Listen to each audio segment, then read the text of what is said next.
श्री साई नाथाय नमः। साथियों, कैसे हैं आप सब? आशा करती हूँ आप बहुत स्वस्थ होंगे, मस्त होंगे और बाबा के नाम जाप में व्यस्त होंगे। तो साथियों, आज तक आपने सिर्फ बाबा के बारे में सुना हुआ कि बाबा हमेशा लीला करते हैं, भक्त वत्सल हैं, दयालु हैं, हर किसी पर अपनी दया दिखाते हैं और बाबा हर किसी की मदद के लिए दौड़े आते हैं। आज तक आपने बहुत सारी लीला सुनी होंगी, मिरेकल्स सुने होंगे, लेकिन आज जो आपको मैं बताने वाली हूँ उसमें मैंने बाबा का क्रोध देखा है, बाबा का रौद्र रूप देखा है और बाबा किस तरीके से गुस्सा भी करते हैं ये देखा है। साथियों, ये बात बिल्कुल सच है, बिल्कुल रियल है और जो मैं आपको बताने वाली हूँ वो सुन के ना आपके भी रोंगटे खड़े हो जाएंगे कि अगर बाबा की नगरी में जाकर कोई भी गलत नियत से कोई कार्य करता है या किसी को दुख पहुंचाता है, किसी को चोट पहुंचाता है, चाहे भले वो बाबा का कितना बड़ा भक्त क्यों ना हो, बाबा के डंडे से नहीं बच पाएगा। लाइव मैंने देखा है, वो भी शिरडी में, कि अगर आप बाबा की भक्त होकर किसी का बुरा करते हैं तो फिर बाबा आपको बख्शेंगे नहीं। चाहे भले आप बाबा का दिन रात नाम लीजिए, कुछ भी करिए बाबा के लिए, लेकिन बाबा को गलत बात बिल्कुल बर्दाश्त नहीं है। बाबा का एक भक्त दूसरे भक्त को नुकसान पहुंचाए, ये बाबा बिल्कुल भी बर्दाश्त नहीं करते। और वो भी ऐसी पावन जगह पर, बाबा की शिरडी में, अगर आप ऐसा कार्य करते हैं, निंदा करते हैं, किसी का बुरा करते हैं, चोरी करते हैं, कुछ भी ऐसा कार्य करते हैं जो बाबा बिल्कुल पसंद नहीं करते, फिर बाबा के डंडे से आपको कोई नहीं बचा सकता। तो साथियों, बात काफी पुरानी है ये। तो साथियों, ये बात तब की है जब मैं जॉब किया करती थी।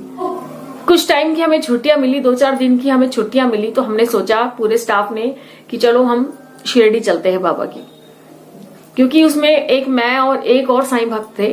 तो हमने सोचा था कि हम बाबा की शिरडी चलेंगे, जो ये मौका मिला है छुट्टियों का उसको हम ऐसे वेस्ट नहीं करेंगे।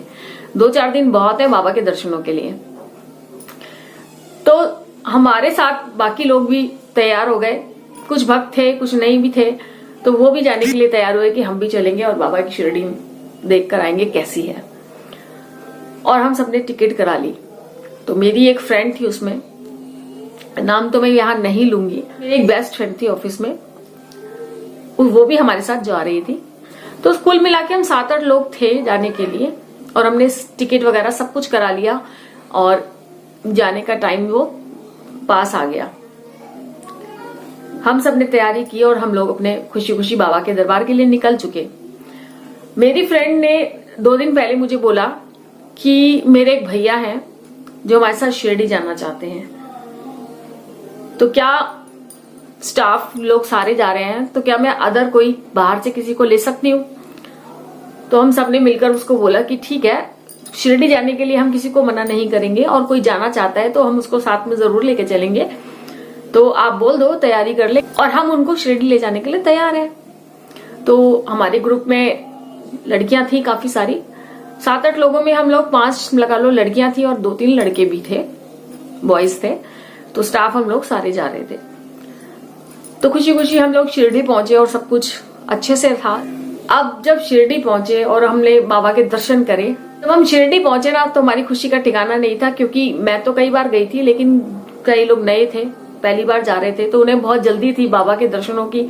और हालांकि मैं तो जाते ही बाबा के दर्शनों के लिए तैयार हो जाती हूँ, चाहे मुझे कितनी भी थकान हो रही हो, कुछ भी मेरे साथ बीत रही हो, मुझे नहा धो के पहले, सबसे पहले मुझे बाबा के दर्शन करने होते हैं और उसके बाद ही मैं कुछ खाती हूँ। तो मुझे भी जल्दी थी, बाकी लोगों को भी बहुत जल्दी थी कि चलो बाबा के दर्शनों के लिए चलते हैं। तो हम लोग नहाए धोए और हम लोग बाबा के दर्शनों के लिए पहुंच गए। तो 2 दिन हमने अच्छे से बाबा के दर्शन किए। जो कुछ शिरडी में हम लोग प्रार्थना करते हैं और साईं चरित्र पढ़ते हैं, जैसे हम लोग करते थे, तो बाकी लोग भी हमारे पीछे पीछे वो करते थे। तो हमारे स्टाफ में क्या हुआ था कि हम 4-5 लड़कियों ने एक रूम ले लिया था और जो बॉयज थे उन्होंने अपना अलग रूम ले लिया था। लेकिन जो मेरी फ्रेंड थी, जो अपने अदर को लेकर गई थी साथ में, जिसको वो अपने भाई बता रही थी कि वो मेरे भाई हैं और वो और मैं दूसरा रूम ले लेंगे। तो देखिए, ज्यादा किसी के बीच में इंटरफेयर करना हमारा को तो कोई मतलब नहीं है, तो जिसको जैसा अच्छा लगे वो वैसा कर सकता है। हालांकि हमने उसको बोला था कि बॉयज के साथ वो रहेंगे और आप हमारे साथ आ सकती हैं। तो उन्होंने कहा कि नहीं नहीं, वो नए हैं, हम लोगों को इतना घुले मिले नहीं है, जानते नहीं है, तो थोड़ा उनको अनकंफर्टेबल लगेगा, मैं उनके साथ ही हम लोग अपना रूम ले लेंगे। तो देखिए, हम तो साफ नियत के थे और हमें तो ऐसा कुछ डाउट नहीं था कि मन में कोई गलत है या कुछ भी है। तो हमने कहा ठीक है, जैसा आपको ठीक लगे तो आप ऐसा कर लीजिए। अब क्या हुआ कि जिसको वो भाई बोल रही थी और उसका कहना था कि बाबा से मिलाने वाली वो लड़की ही है, उसको बाबा की शरण में लाने वाली। वो पहले साईं बाबा को नहीं मानता था, लेकिन बाबा का भक्त वो उसी के थ्रू बना है और उसी के थ्रू आज पहली बार वो शिरडी भी आया है और वो उसको भाई बोलती है। लेकिन उस लड़के ने उस लड़की के साथ कुछ बदतमीजी की शिरडी में, रूम में। लेकिन उस लड़के ने बाबा की ऐसी पावन नगरी में, बाबा की इतनी पवित्र भूमि पर उसने उस लड़की के साथ बदतमीजी की रूम में, उसके साथ मारपीट की। और आप समझ सकते हैं मैं क्या कहना चाह रही हूं, उसके साथ बहुत ज्यादा बदतमीजी की। तो वो उस दिन वो लड़की बाहर रोते रोते रूम के बाहर बैठी हुई थी, रो रही थी। बाबा के दर्शनों के लिए, शेज आरती के लिए बाहर जा रहे थे। तो वो लड़की बाहर बैठकर रो रही थी। तो हमने उसको पूछा कि क्या बात हो गई। उसने बोला कि मेरी तबीयत ठीक नहीं लग रही है।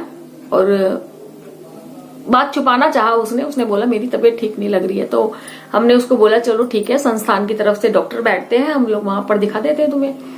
हमें बोला कि नहीं मेरे पास दवाई है, मैंने अभी ली है, तो मैं ठीक हो जाऊंगी, कोई दिक्कत नहीं है। तो हमने कहा चलना है आपको दर्शनों के लिए। वो हमारे साथ दर्शनों के लिए चल दी, लेकिन वो रोई जा रही थी क्योंकि वजह तो कुछ और थी। तबीयत तो उसकी नहीं खराब थी, वजह कुछ और थी। उसने दर्शन किए, सब कुछ करे और बाबा के सामने बहुत ज्यादा रोए। मुझे लगा शायद ज्यादा तकलीफ में है और हो सकता है, बाबा से तो यहाँ सभी बन की बात करते हैं, बाबा के आगे तो रोना आता ही है। तो हो सकता है कि ये इसलिए भी रो रही हो। और हमारा ज्यादा पूछना ठीक नहीं लगा। बस हमने ये पूछा कि मतलब तबीयत वगैरह तुम्हारी बेटर है तो ठीक है, नहीं तो बता देना, हम आपको कहीं यहाँ पर अच्छे डॉक्टर को दिखा देंगे। क्योंकि मैं तो शिरडी जाती हूँ तो मुझे ज्यादातर वहां पर नॉलेज है कि कब कहाँ डॉक्टर बैठते हैं या मिलते हैं या किससे मतलब दवाई हम ले सकते हैं वहां पर। तो मैंने उसको बोल दिया कि मैं आती रहती हूँ तो मुझे मालूम है, अगर आपकी तबीयत ज्यादा खराब हो तो मुझे बता देना। यहाँ साईं संस्थान का हॉस्पिटल भी है और डॉक्टर भी बैठते हैं, ज्यादा दिक्कत हो तो बता देना। तो उसने कहा ठीक है मैं बता दूंगी। अब वो रूम में जाने से बहुत ज्यादा डर रही थी क्योंकि वो उसके साथ रह रही थी और उसकी नीयत बहुत ज्यादा खराब थी। अब ना वो हमारे रूम में आ रही है, ना वो उस रूम में जा रही है। उसका मन अंदर से घुट रहा था और वो उसको लाकर सच में बहुत पछता रही थी। लेकिन फिर भी जब देखा उसने बहुत ज्यादा रात हो गई और सब अपने अपने रूम में चले गए हैं, तो फिर वो रूम में चली गई अपने। लेकिन उसने हमें अपनी बात नहीं बताई। उसके बाद दिन निकला और हम लोग दर्शनों के लिए सब कुछ गए और जैसे था नॉर्मल था। सुबह होते ही वो ठीक, मैंने उससे पूछा आपकी तबीयत ठीक है? उसने बोला हाँ बेटर फील है, कोई दिक्कत नहीं है। फिर हम लोग अपने दर्शनों में लगे और हम तो खुशी खुशी अपने बाबा के दर्शन कर रहे थे। द्वारका माई, चावड़ी वगैरह जो भी हमारा रूटीन होता है हम वो सब अपना कर रहे थे। जैसे ही रात हुई ना, वो फिर से थोड़ा सा उसका माइंड खराब लगने लगा, उसकी तबीयत फिर से खराब लगने लगी। अब वो जैसे तैसे करके बेचारी रूम में गई, लेकिन फिर उसके साथ कुछ बदतमीजी उसने की। अब वो आकर ना सीधा द्वारका माई आ गई। शेष आरती हो गई थी, हम लोग अपने अपने रूम में चले गए थे क्योंकि 12 बजे के बाद तो हम भी द्वारका माई जाते हैं और शेष आरती करने के बाद 12 बजे तक हम लोग अपना चेंज वेंज करके कंफर्टेबल कपड़े पहनकर जो हम आराम से पूरी रात बैठ पाए, तो हम बाबा की द्वारका माई के लिए निकल जाते हैं 12 बजे और फिर कांकड़ आरती करके ही बाहर आते हैं। तो हम लोग भी तैयारी कर रहे थे कि चलो भाई द्वारका माई जाना है।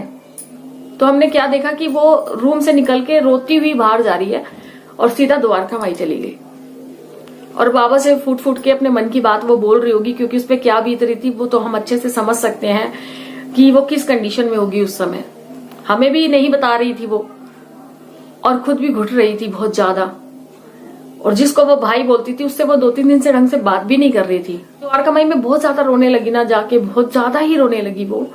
तो मैंने से रहा नहीं गया और मैंने उससे पूछा कि तुम्हें क्या प्रॉब्लम है, सच सच बताना, कोई दिक्कत है तो बिल्कुल आप दिल खोलकर मेरे से शेयर कर सकती हैं। उसने फिर भी मुझे बताना जरूरी नहीं समझा। अब ज्यादा फोर्स हम कर नहीं सकते, क्योंकि किसके मन में क्या प्रॉब्लम चल रही है वो तो साईं जानते हैं। कोई बताना चाहता है, कोई नहीं बताना चाहता है। लेकिन मैंने फिर भी उसको यही बोला कि साईं के दरबार में दिल खोल के तुम रो लो, बाबा सब सही कर देंगे, जो भी तुम्हें प्रॉब्लम इस समय हो रही है।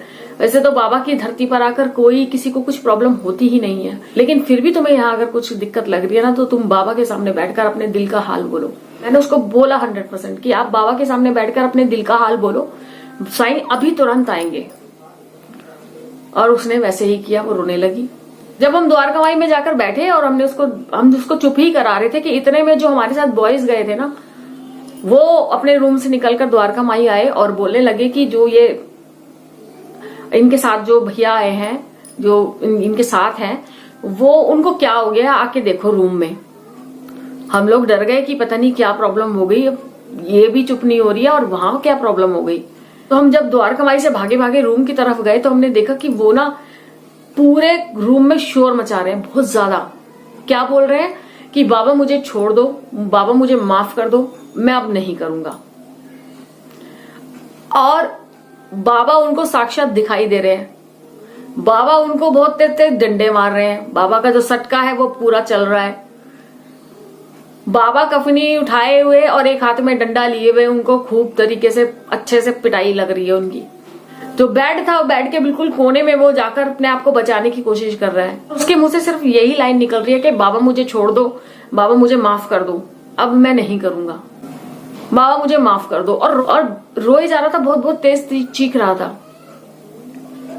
यहां तक कि पूरा होटल का जो नीचे का स्टाफ था और भी रूम में जो लोग थे वो सारे निकलकर बाहर आ गए।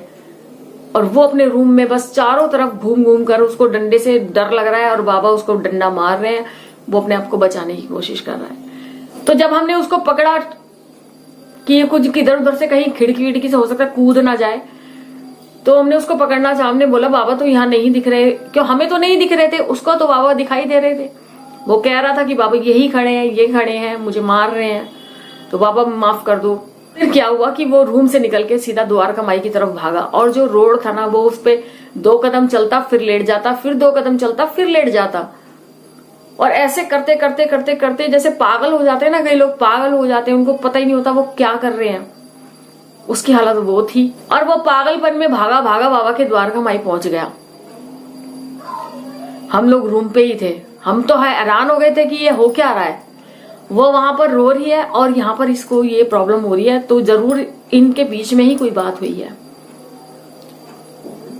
बहुत देर तक ये चलता रहा, मतलब 12 बजे से स्टार्ट हुआ था ये, और सुबह के कंकड़ तक वो रूम से द्वारका माई से रूम से द्वारका माई, उसका यही चलता रहा। और सारे लोग इकट्ठा हो गए, सब उसे देखने लगे। किसी ने उसको कुछ कहना जरूरी नहीं समझा, क्योंकि बाबा उसके साथ थे, उसको डंडे लगा रहे थे। आई मत तो आप यकीन नहीं मानेंगे, डंडों के निशान हमने खुद देखे हैं।